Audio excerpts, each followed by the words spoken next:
Well,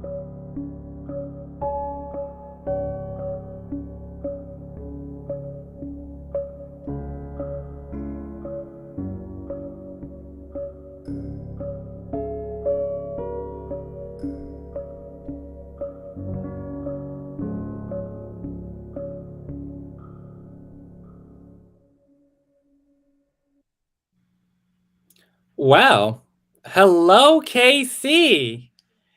Hey, Well, Jamil. today's going to be a little different. This is Real Talk Podcast Live. Yes, it is. And I guess so. Today is Day of Caring, Yes. and we have a lot of, fun folks to talk to today about giving in the area of diversity, equity, and inclusion. Folks to talk about a lot of work happening on our campus.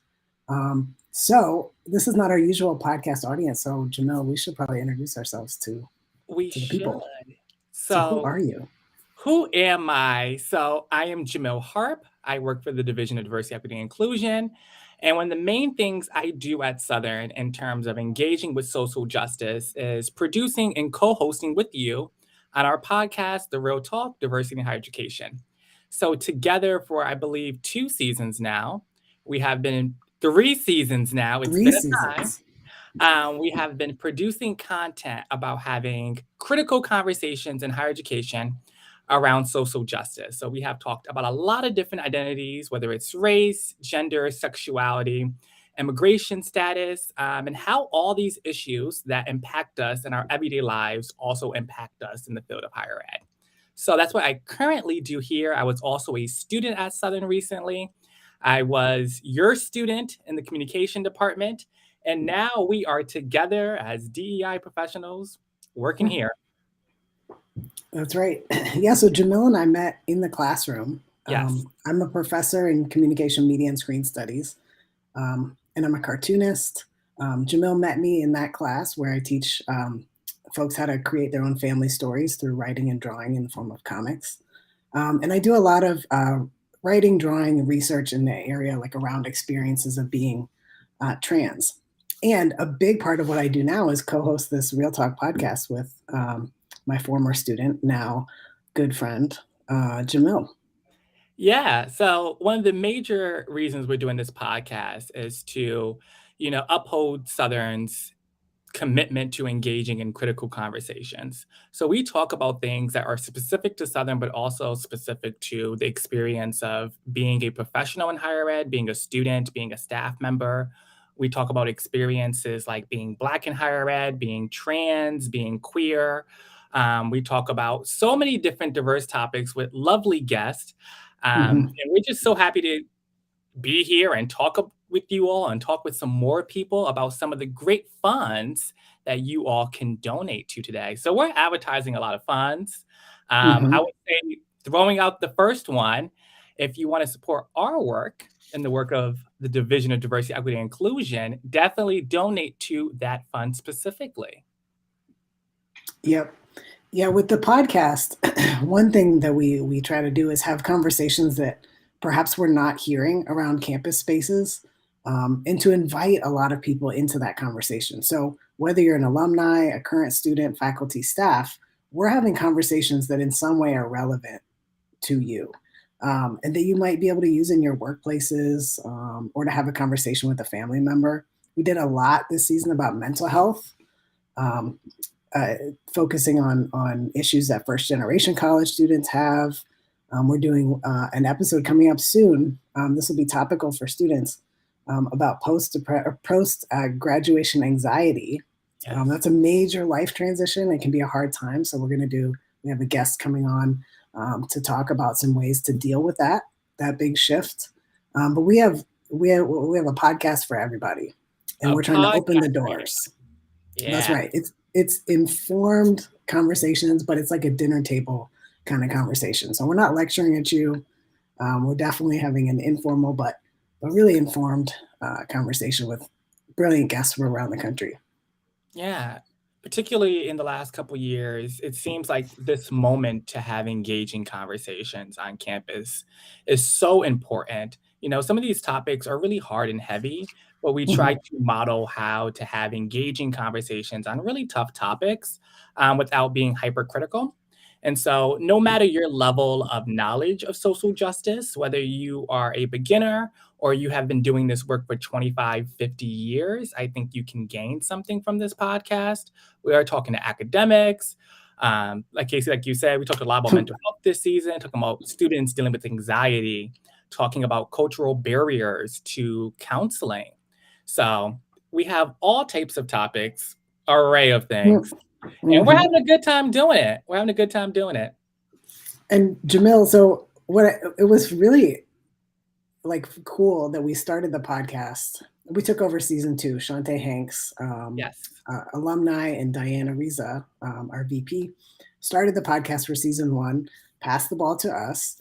And you were a student when we first started. And I thought that was a really like, it's not often that you have, like, I think a student and a professor on the same playing fields, Mhm. um, co hosting, equal partners in this venture. And you still, I mean, you can't claim student status right now, No. but obviously you're closer to the student experience than I am. I'm like a little Well, in ways away. timeline, So in the timeline, in the yes. timeline of things. But like we're in this place now where, we mentor each other, Yes. we'll learn from each other, share that with people. And I love having that space with you. I mean, it's one of my favorite things that I do these days. Oh, it's one of my favorites as well. I think, I was actually a guest on season 1 of this podcast before I became a co-host. And doing that as a student, I think was really important, sharing that space and holding power to have Mm. these conversations from a student lens. Students are critically engaged at all times with social justice at Southern. They are always pushing the needle to ensure that we are providing equity and that we are ensuring diversity for our campus. Students are really some of our biggest advocates, and they are definitely showing out with activism. Yeah, one thing I think about a lot is creating spaces where students feel like they belong, like home spaces on campus, places where, not everybody comes onto a college campus with the innate sense like, I belong here. This is a space where I can fully be myself and I can learn and grow. And, this is my community. A lot of people come onto campus and they're like, is this for me? This is so different from where I grew up or so different from my home, and they feel kind of like outsiders. And I think a lot of what happens on campus in different places, and you'll hear from a lot of folks today that we talk to, is creating those home spaces for students to be nourished as whole people and not just in terms of academic stuff where they're reading and writing and going to class. Yes. So, at Southern, we are big on a sense of belonging. We are, not just for our students, but for our staff and our admin. When you feel like you are one with your community, you feel like you belong in such community, you will stay. So, it's critical that we are focused on social justice and providing equity to all our community members to ensure that we feel safe in this space and that we're happy to be here. So, yeah, I definitely agree. That's what we're going to be talking about today. All right, and so two of our guests that we're going to talk to are going to come on here in just a minute. Um, Kyle Augustine and Don Stanton, and I'll say that so they work with the University Access Programs and SEOP. And when I first started at Southern, the communication office is in Engelman. It's right next or almost across the hall from that office. And I was immediately like, all right, what is this office? It's always teeming with students. I hear folks laughing. People always have a snack. It feels like, I mean, it's like a hangout with Mhm. truly like at least a dozen students at any given time. And I thought, you know what, there's something going on here that's really making a difference. Because you walk by some offices and it's not full of students. The UAP office has always been a landing spot for so many Hmm. students, including myself. I am a SEOP alum of 2016, so I know the office well. I have worked there as a student and continue to love and support that office. It's a landing spot for so many of us. So I'm excited to have that Hmm. conversation with our guests, Dawn and Kyle. So we're definitely moving in that direction. There we go. There we are. Oh, hey. Hello, Hello. Hey. hello. Hello. How are you guys? Oh, we're good. Kyle. Hello. How are you? My favorite advocate. Thank you. So And we're celebrating 50 years. Yes, we are. We are Yes. celebrating 50 years. 50 years of legacy. 50 years of legacy and transformation of lives and communities. Hmm. and both of you are products of the programs as well as now working within them, yes? Yes. Yes, I'm SEOP summer of 1986. So well over 3 decades ago. So Dawn, like what have you seen? What kind of change have you seen over that time? I'm sure a lot. Well, yeah, there's been a lot. I think the biggest change is that the Office of University Access Programs exists, and it's been in existence now for probably about 7 or 8 years. But for many years, UAP, University Access Programs, was synonymous with just SEOP, which of course is our legacy, our signature program. But we've really evolved over the last several years, and now we're actually supporting about 6 different programs, similar populations of students, but just different points of access to the university. So we've really expanded our work. And Kyle, you are graduating this year, my friend. Yes, in 35 days. Approximately 35 days. Yes, He's been counting down for about the last 100 or so days. I have. Yeah. Well, Kyle, like you're a great example to me of someone who is known. Like there was a faculty member I worked with the other day who was like, "Oh, I'm working with this student on this. I don't know if you know Kyle Augustine." And people always say things like that. I'm not sure. Do you know Kyle? Of course, I know Kyle. And all of your students, you pay such close attention to them, and I just see the impact of that care and attention on how well they do because they know that someone is really looking out for them.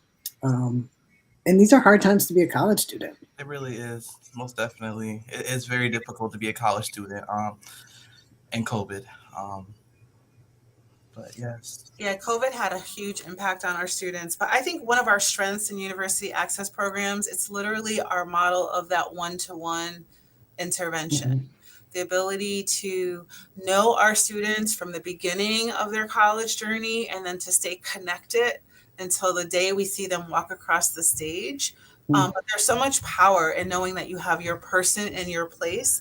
And of course, we encourage our students to belong to many communities at Southern. But as Jamil has described as a keynote speaker in one of our events, for as much as we encourage our students to have that full college experience and to add many people to their network of support, UAP is that landing place. It's that place to always come back home. But there's so much power in just knowing that if you're having a difficult time or a challenge, that you have your UAP advocate, that one person who's going to have your back, who's going to tell you the truth. It's going to tell you what you need to hear, not what you want to hear. But then most importantly, make sure that you're connecting to the right resources at the right time, and that you're not giving up.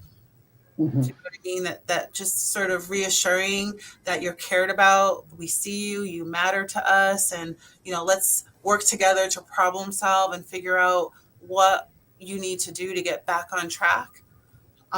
So the power of the one-to-one relationship I think, is one of our greatest strengths in terms of how we show up for students. Yeah, it's very powerful indeed. Because there's certain students that are on my caseload that I worked with for 3 years since I've been here, and some I worked for 2. And those connections meeting monthly, sometimes weekly, can really influence how a student views their experience here at Southern. So I use my experiences at Southern and the connections I have with many different departments to kind of help my students progress.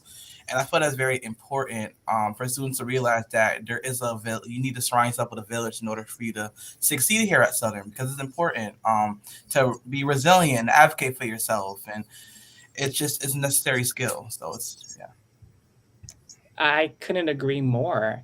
The first day I remember walking on campus and going to preview day and hearing all about UAP sealed the deal for me. Having a space that you can always come to at any point in your academic career where you may be facing a number of crises, right? Financial crises, emotional. You may feel like you're failing a couple of classes and you may not know what to do. I was a first generation student, so having a community of people that are working at Southern, that are students at Southern, that understand this experience that I can lean on was so important to my experience, my growth, and just sustainability in college in general.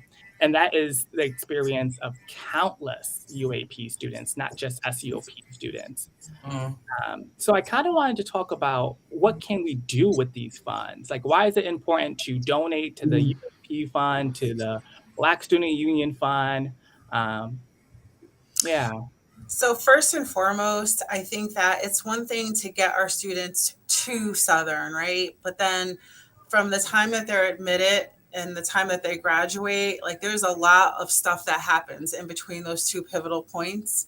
And so for many of our students, they are first gen, many identify as low income, but there's just a lot of struggle. So, I mean, you get to college and your textbooks are costing 100 or more, per book. I feel like these funds are just really helpful for helping students sort of cover the gaps that come up. It may be that you need help purchasing your books for the semester. It may be one book or all of your books. It may be, that math code that you need. It may be gas. So this semester, we've helped out a few students who just couldn't get to campus because gas prices are so high. Sometimes it's literal, like basic needs. It could be literally that you'd need groceries for the week. And because you've hit a wall of some sort. So, our students are hardworking. Most of them have jobs while they're trying to attend college at the same time. And, we know that if students are working too many hours, that it really takes away from your ability to do well in college. If you're always financially stressed about making ends meet or just having like those basic needs or having your books, how can you be successful if you don't have educational supplies, to show up in class? So the funds are really important to help students know that they can come to a safe space and ask for help. Because I think asking for help is really difficult. And particularly it's like, I need a winter coat, I can't afford my books or something like that. What's really nice about our space is that it's warm. It's literally a home away from home. You don't have to wear a mask when you come into our office. Oftentimes we wear masks, right, in different spaces. It's a part of our code switching or our coping skills. And so what we try to create in UAP is that you can come here exactly your authentic self with your authentic story, and that you can tell us what you need and there's no judgment. Do you know what I mean? It's just all love and support. So having people who generously give to the fund really allows us, those of us who are on the front lines with students, to be able to respond in a loving, nurturing way that helps them feel dignified and just, validate it and support it, and that it's okay to need some help along the way. Exactly. Having students find that space and place on campus and make sure they know they belong. That's really important for us to tell all of our students, but yeah. Yeah. And, I'm also the advisor to the Black Student Union. And so we have a Black Student Union emergency fund. And I would say similar reason to donate. I mean, students need help. They have a lot of gaps, and I just feel like it's important for us as an institution to not only get students to come here, but to be prepared, right? To help them with those everyday things as life happens to them. So, as the advisor to the BSU, I see similar concerns. Students need books. Students might need, housing accommodations. Maybe the university is closed for a particular break, but a student doesn't necessarily have a safe space to go to. So maybe they need a hotel room to get through that break. I mean, there are so many types of things that come up that without the generous donations, we wouldn't be able to be responsive in the way that we currently are. So Yeah, I see, it doesn't matter if it's BSU, if it's SEOP, New Haven Promise, Gear Up, Pass. We have so many different programs.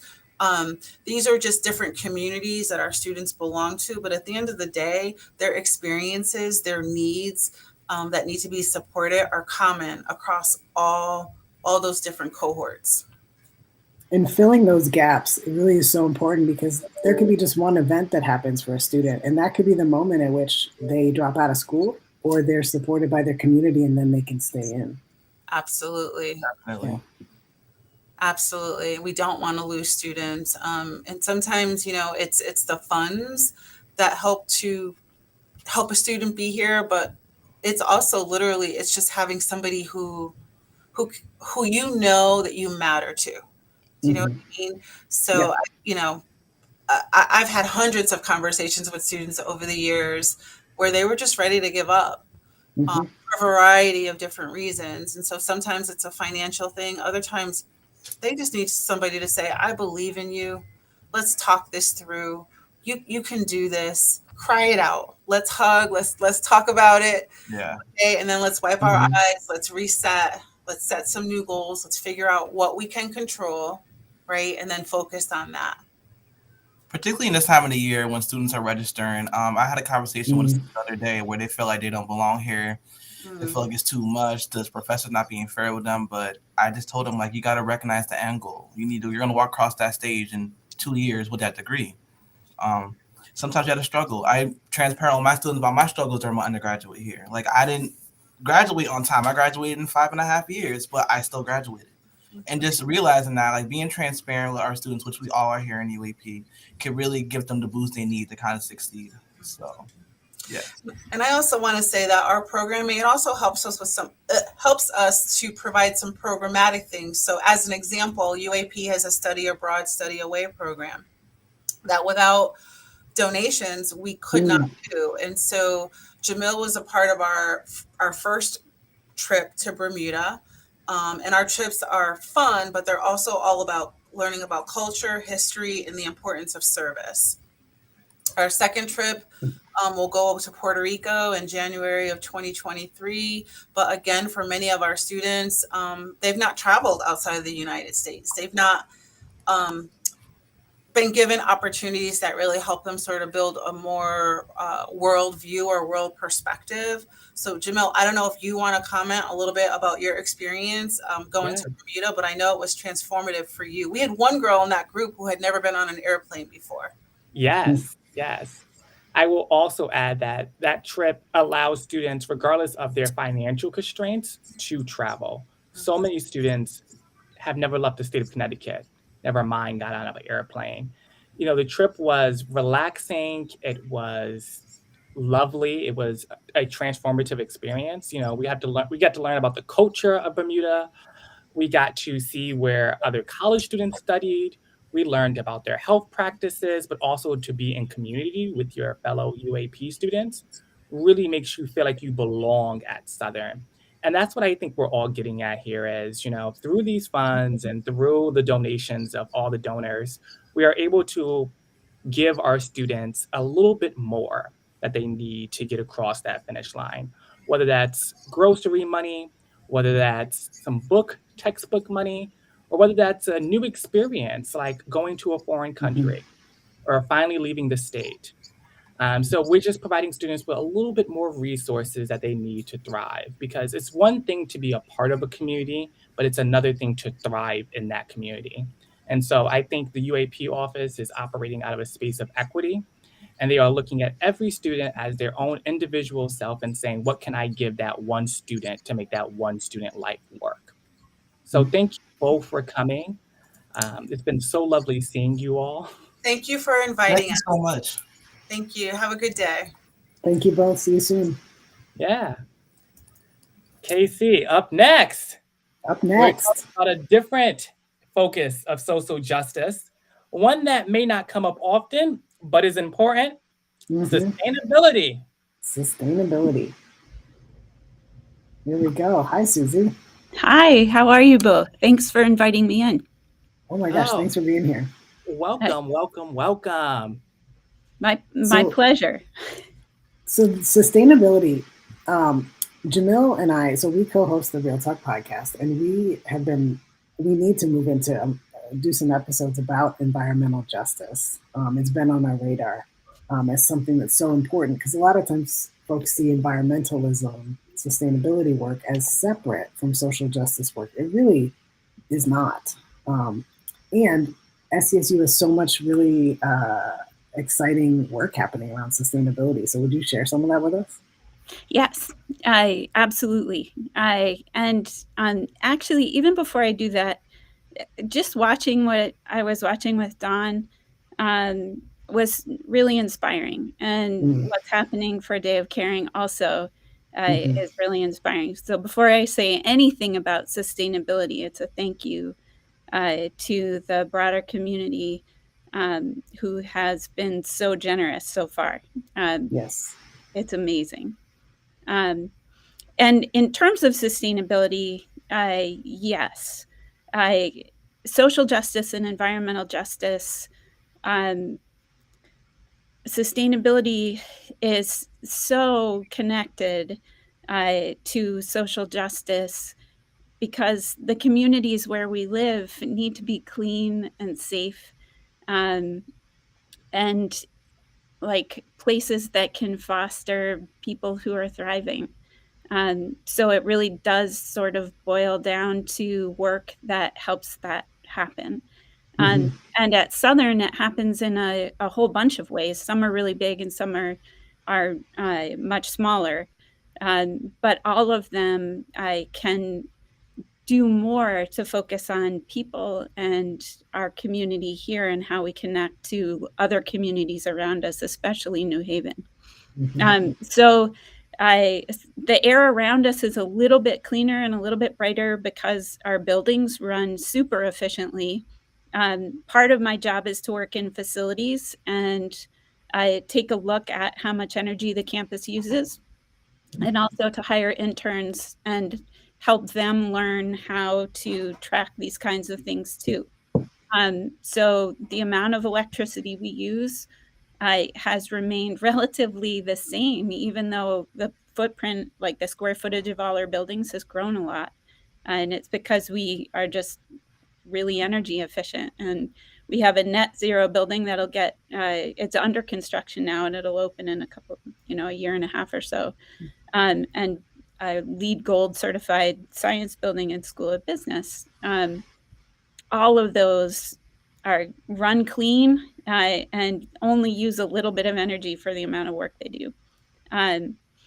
In terms of what we try to help connect our students with, our health, like meaning everybody's health, really depends on us spending time outdoors and helping students connect with organizations in New Haven that revitalize and fix up green space for all communities, and especially the neighborhoods around campus. So Cherry Ann Park and Beaver Pond Park, sustainability interns are working on improving those parks, creating bird and pollinator friendly gardens that are there, making them places that our communities can connect with and enjoy and spend time with.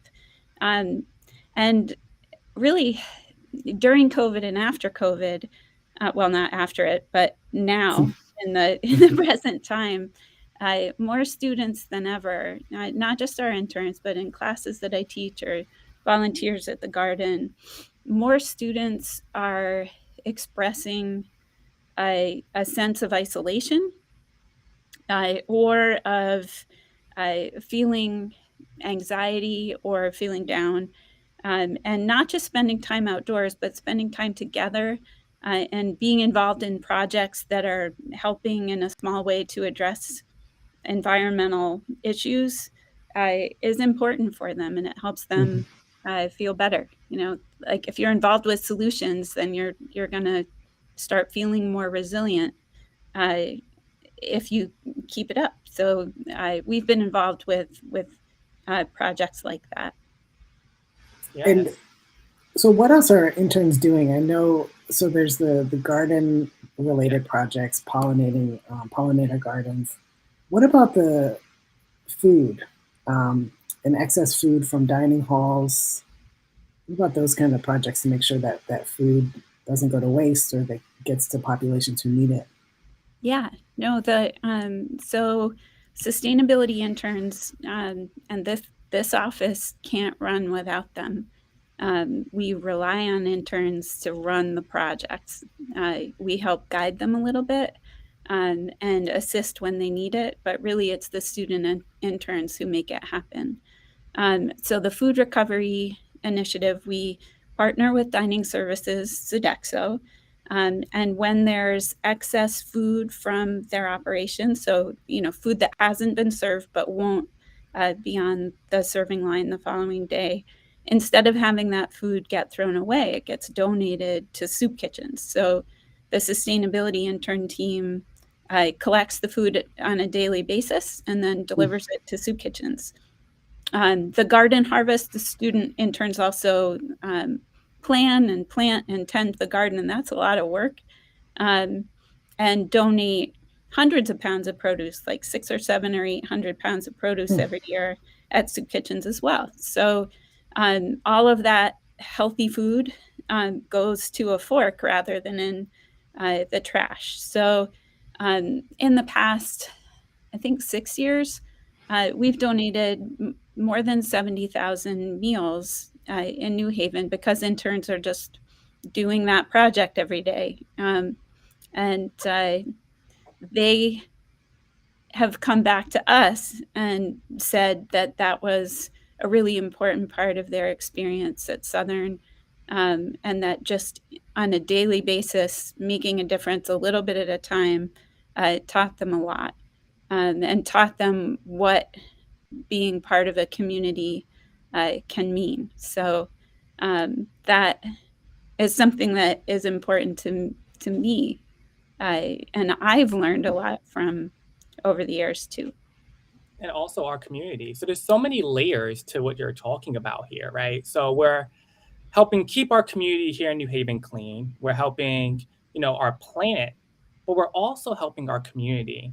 And when we think about, sustainability, you're also helping marginalized students.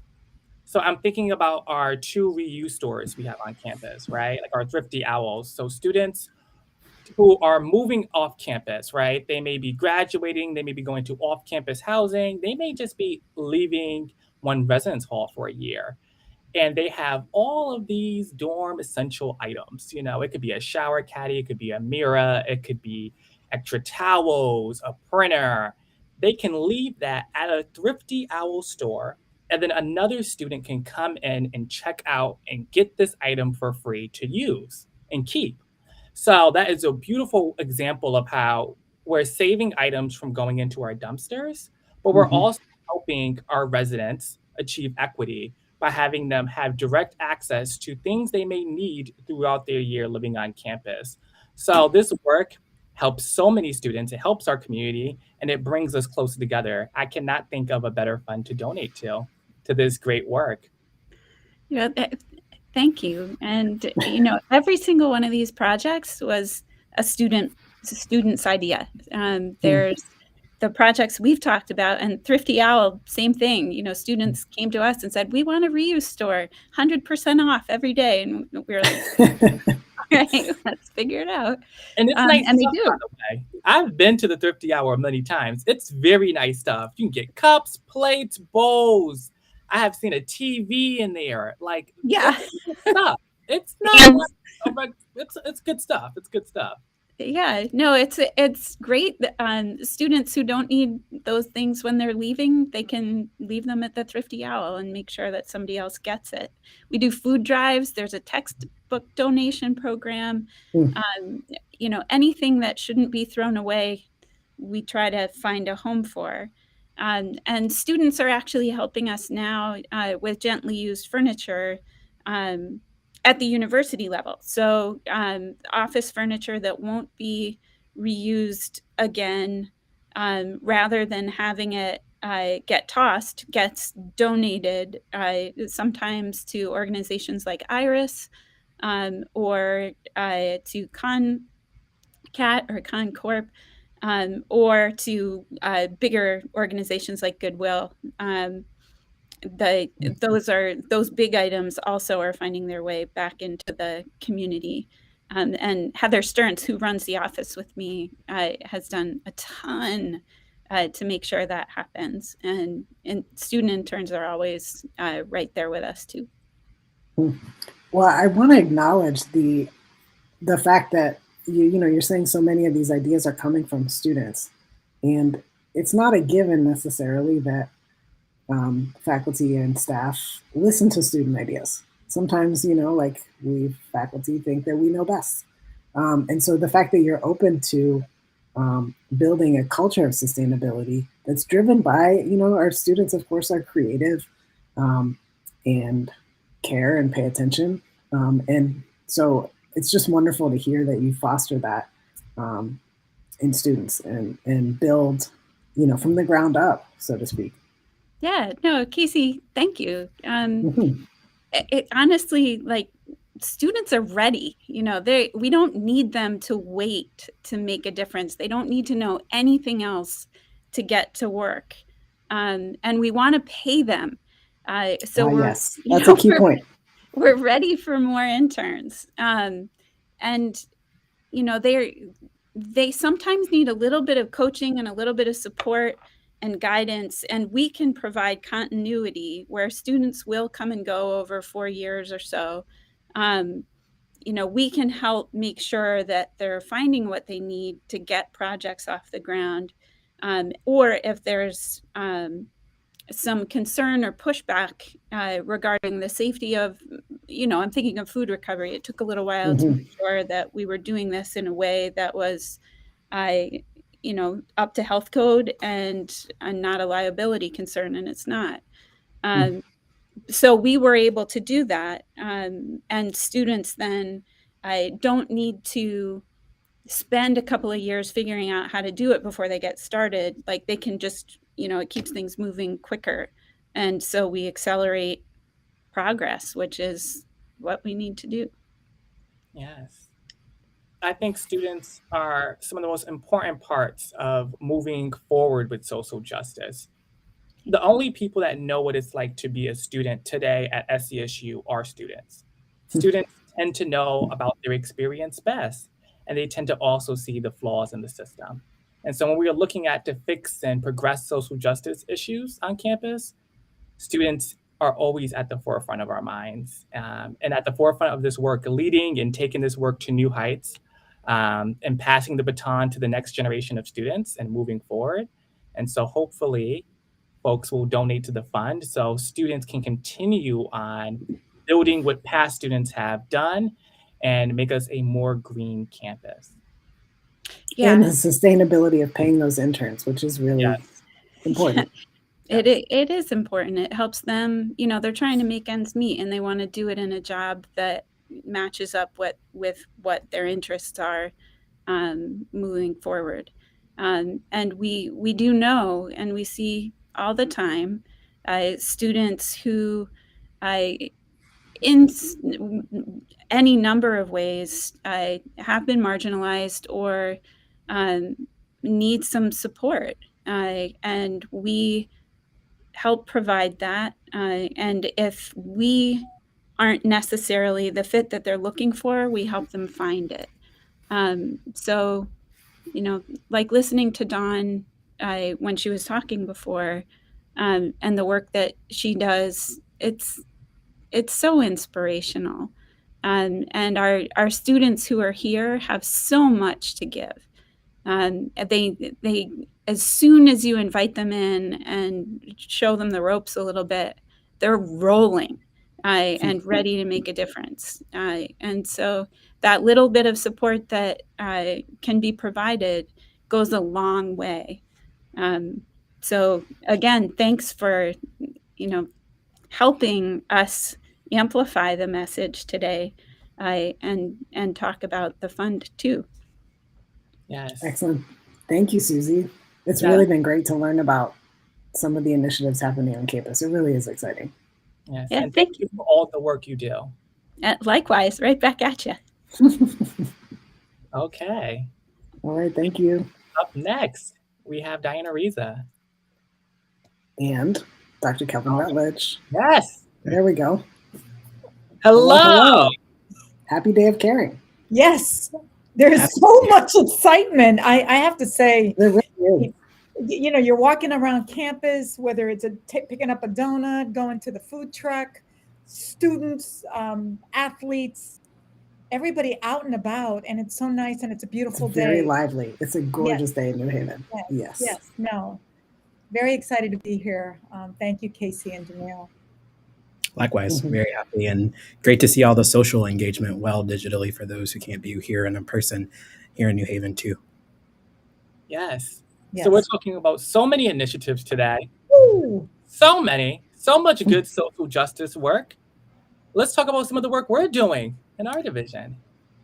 Oh my God, where do we start? You know, I will say, after listening to Dawn and to Susie, and I'll say this to everyone listening, you know, having been at Southern now going on 2 years, I knew that we had a lot of social justice warriors, anti-racist educators doing this work already.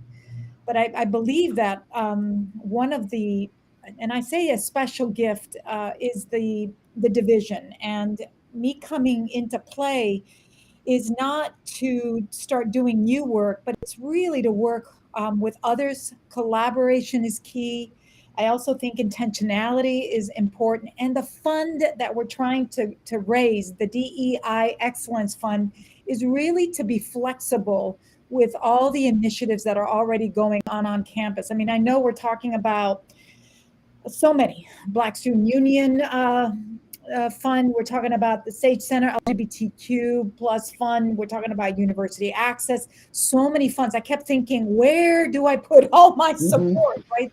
So much going on, but I do think that the DEI Excellence Fund is to really be flexible and support all the initiatives that are going on, but also to talk about some of the initiatives that we're also kicking off.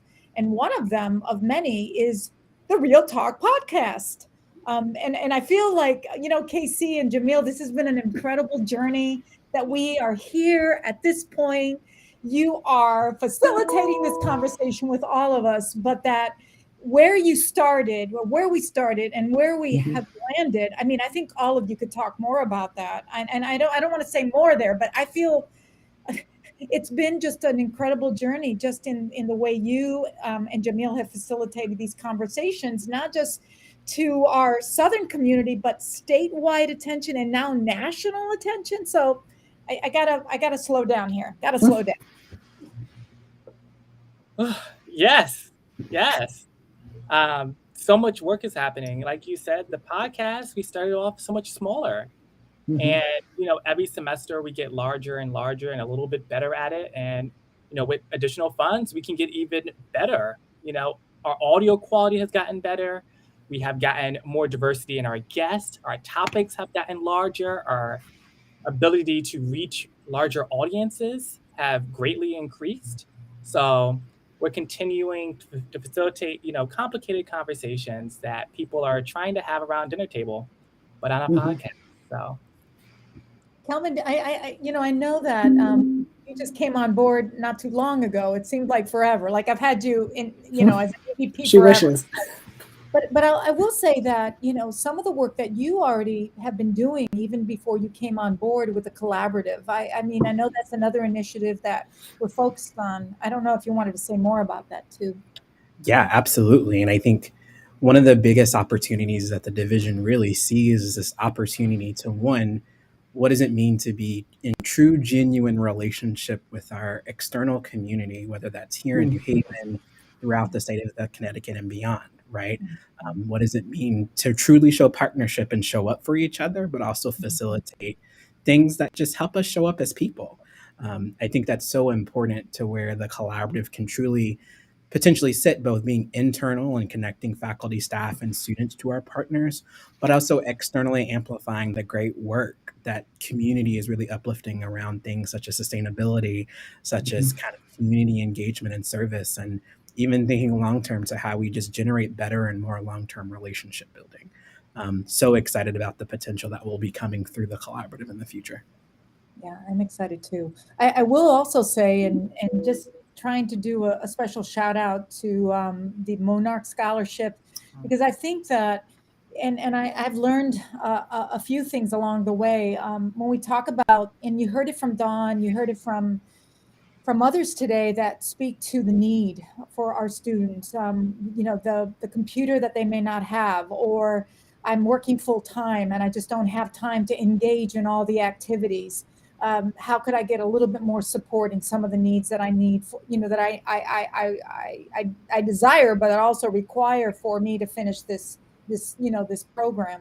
I will say that sometimes we forget the undocumented students. Mhm. And I say, I've listened to enough of students that think about just being a student is hard enough, but sometimes you don't have access to the same programs or same opportunities for doing internships because you don't have the residency or citizenship, that piece that we take for granted in the US. And I have to say that I really, having worked with a few undocumented students at other campuses, but particularly at Southern, and Esteban's work has been just amazing to provide these opportunities that we sometimes don't see for students who need them most, because of also being marginalized in other ways that we don't think about every day. Yes. The Monarch Scholarship is such a important initiative we have on campus. We don't think often about how undocumented students may not have access to the same financial aid resources That's that right. our students that have residency have access to, the type of federal grants they may have access to. Mhm. So paying tuition and paying for housing and paying for all the high cost of being a college student in America today is different for that experience. And so when we think about providing our students with equity, we think about the Monarch Scholarship. We think about putting money in the hands of students so they can actually pursue their education and not worry about additional financial stress on their tuition. Can I stay here today? Can I pay for another tuition next semester? How long can I do this for?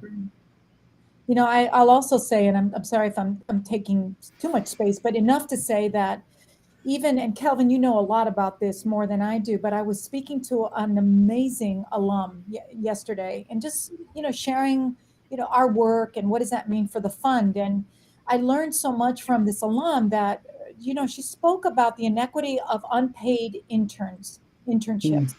And Kelvin, I know you can say a lot about that, but that's a human right, that every student that's going through an internship should have the resources to do that. I just spoke with a few students that are not able to do internships that they want to do because they're not paid. And speaking to this alum just made me more aware the inequity of not providing paid internships for everyone. This fund could also support that initiative. And so I feel the DEI, again, initiative is to really fill in the blanks for all the good work that's happening on our campus, but what is missing? Again, it's about collaboration, it's about intentionality and flexibility where the need is. And I want to jump in and just shout out, it's on the screen right now, the Sage Center LGBTQ Plus Fund. We've been talking a lot in this hour about home spaces and belonging, and that's very important for our queer students. And the Sage Center does that, provide like a comfy space for students to just hang out, again, like without the mask, be themselves. They've got a closet for folks to find clothes for free, with a lot of nice clothes in there. Some of them used to be mine. And, like just basic support, community, belonging. And so those funds really make a difference for our queer students who might be just sort of figuring out who they are, maybe have lost community that they were connected to. So can't say how important that fund is too. Emergency fund? Emergency funds. Yes. Queer students have access to money. Absolutely. And I think, whether it's the DEI Excellence Fund, the LGBTQ Fund, the BSU Fund, all of these dollars allow us to go from good to great. And that's really what I would always like to emphasize here. So there's so many good students here at Southern. To this point, this internship, I can't afford to take an unpaid internship or to add another experience on top of the 20 to 40 hours a week that I'm already working to kind of contribute to Southern. How can we let that great experience or that great opportunity or that great connection shine through? And I think that's genuinely the focus of the division, right? So not to reproduce work, but really say, what are the great opportunities that we need to champion? What are the great connection points that need better stewardship? And how do we really ground ourselves in meaningful ways that really make the impact happen? And I thank you for that, Kelvin, because impact for the one student, for that one class, for that one internship, for I need food, where do I go? For an opportunity to travel abroad where I may have never seen myself. There are so many students that understand that that's part of their trajectory. That's the college education. And then there are so many that wouldn't know where to begin. They can't imagine. They may be dreaming, but what is that picture look like at the end? And I do think the funds help with that, help reimagine what a college education. It's not just about your classes. It's not having cool professors like Casey Counselor and others. Stop. Yes, I can't wait to take your class, by the way. But I do think that it's imagining grandeur, imagining what you couldn't dream of, and having supportive mechanisms in place to help you do that. So that if someone said, I do want to go to Bermuda, I do want to go to Puerto Rico, that it is, hey, let's talk. And there's funds here that you can access. I know that there's never enough money to supply all the need, but even if we could help with some of it, and the student could provide some of it themselves, could at least provide reimagining what that could look like in their journey. I would hope that a student would never say, I don't have the money. I don't think I can go to graduate school because I don't have the money. I don't know who to talk to. I think it's a matter of the resources are here, but how do we get it into the hands and just reimagine what that could look like for dreaming big, dreaming really big. Yes, I couldn't agree more. And I think folks may be wondering, what is the need for all these different funds? Some of these funds may serve the same student, right? Students are intersexual. They have different identities that may clash or may be just different from each other. And I think all these different funds help cast a large net to ensure that students aren't falling through the cracks. So we're not losing students every semester. So we're ensuring that needs are met across the board from different vantage points, from different offices, that we're all looking at our students and providing our students with equitable opportunities from our own lenses. So I think it's so important to support all these initiatives and really help Southern progress on their social justice track. I'm just hoping that it's never a cool word to use when you're fundraising, but I'm hoping that we can tell a story of progress. We can tell a story of advancement, that 4 years later, 5 years later, I can assure you that while at Southern, I want Southern to advance to be the social justice anti-racist university, not just for us, for the state of Connecticut, and for the country, and hopefully our global community. I believe in that because I think we have strength in what we're doing. There's care and love for what we're doing. And it doesn't mean that we have filled in the gaps yet, but I do hope that today we can provide, resources and care to do that. I don't think it's just about money. It's about compassion, love, and care. Well, Diane, you actually preempted my question. I was going to ask both you, Diane and Kelvin, in your, what are you looking forward to in the next 2, 3, 4, 5 years? What's your vision for what we're building towards? And Diane, you kind of answered that already. I'm sure there's more to say, but Kelvin, how about you? What are you looking forward to building? What do you see on the horizon? Yeah, I like to think of how do we lead from a lens of love that creates ripples that's felt by everybody. So I really think about, how do we think about one, starting at recruiting and retaining a faculty and staff that looks like our students, who shares our communal values, and how does that then ripple to how do we think about the opportunities, the connection points that we co-create together? So is that, creating a community that centers around creating an equitable world? Is that thinking about the ways that we build a curricular experience around activism and kind of resistance? Is that the way that we think about how do we help connect larger and bridge points that once you leave Southern, what's that bridge point to the world, right? So all of those things I'm really excited about, just the small. So it's really funny. Diane and I work really well in this way. I'm really excited about the small incremental behind the scenes work because that's what excites me the most. Yes, yes, and yes. Yes, yes, and yes. Couldn't have reimagined that any better myself. Could not have. Yeah, I think, it was interesting to have Susie in this conversation too, because I think about our community as an ecosystem, and it's certainly, we have Southern, let's say, in the middle, but we've also got, our K-12 schools, our communities where we are, we have our alumni. It's a whole ecosystem. And in order to shift the culture of an ecosystem, towards equity and justice, that has to happen in a lot of different ways and in a lot of different places. So I do love how many different funds there are, because it really shows like there are a lot of points at which we can make a difference for students and make a difference for those who are here as faculty and staff in terms of shifting to a culture where all of our students feel a sense of, and faculty and staff feel a sense of care, belonging, and this leadership from the lens of love, Kelvin. I love that. Ooh. A special shout out to Susie, because I'm also, I see myself as an environmentalist. I do believe in racial justice and how does the environment impact my everyday. How do I drink my clean water? How do I breathe better air?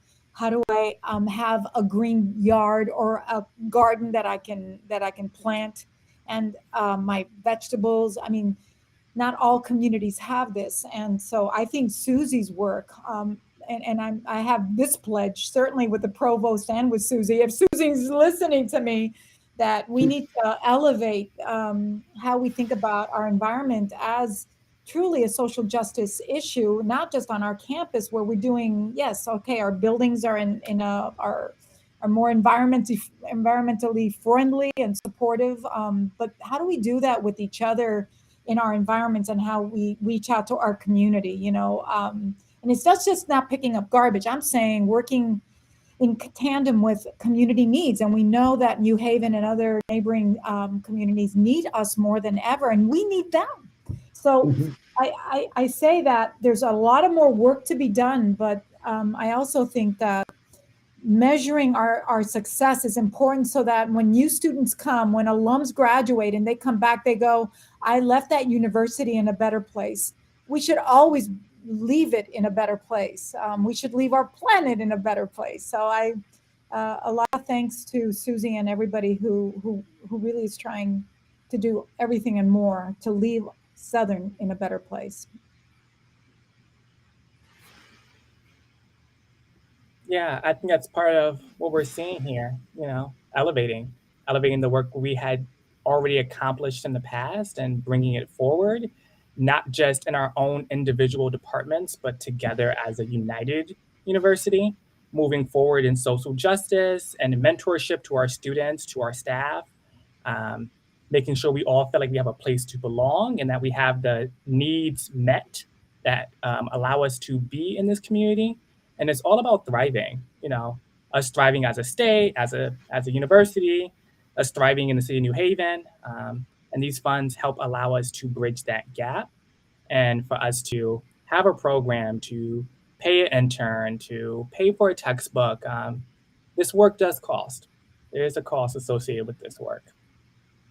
And it's a financial cost and an emotional cost, right? I mean, we know that it's not just the physical, tangible things that we put give me more scholarship to pay for my tuition or for my books, but it's Dawn spoke to this, that how do I really think about my emotional struggle, and how do I I think that sometimes it's so invisible. I mean, you said, you too, Casey, to your point with our LGBTQ AI community, how is that emotional support rooted in safety and love, compassion, and how do you sustain that, during their time here at Southern, but after they graduate? I mean, I want our alums feeling like they left it in a good place, but they also left in a good place. And how do we bring them back so that it's a larger community than what we see on our campus? So I'm all about building those relationships with alums too, because, Kelvin, you've been doing that more than anybody else, is really thinking about how they are not just, they're placed in these positions of knowledge, power, networking, and how do we get that energy back to our community and to our students? All right. Well, thank you both, or thank you all. We're reaching the end of our time together, and it's been really great to have all these conversations with different folks. And Jamil and I have a podcast recording to get to. Oh wow! Oh wow! Thank you. Yes. And I hope you get to go outside on campus. It's an exciting place out there. So I hope that you both get to head back out. Yes. Casey, Jamil, thank you. Phenomenal work today. Phenomenal work. Yes, thank you so much.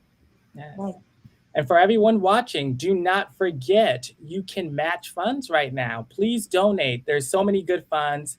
Casey and I talked about a laundry list of funds that may spark your interest, a fund that maybe you as a student can remember your experience and connect to, you as a community member have interest in seeing progress. Please pick any of the funds we have listed and donate today.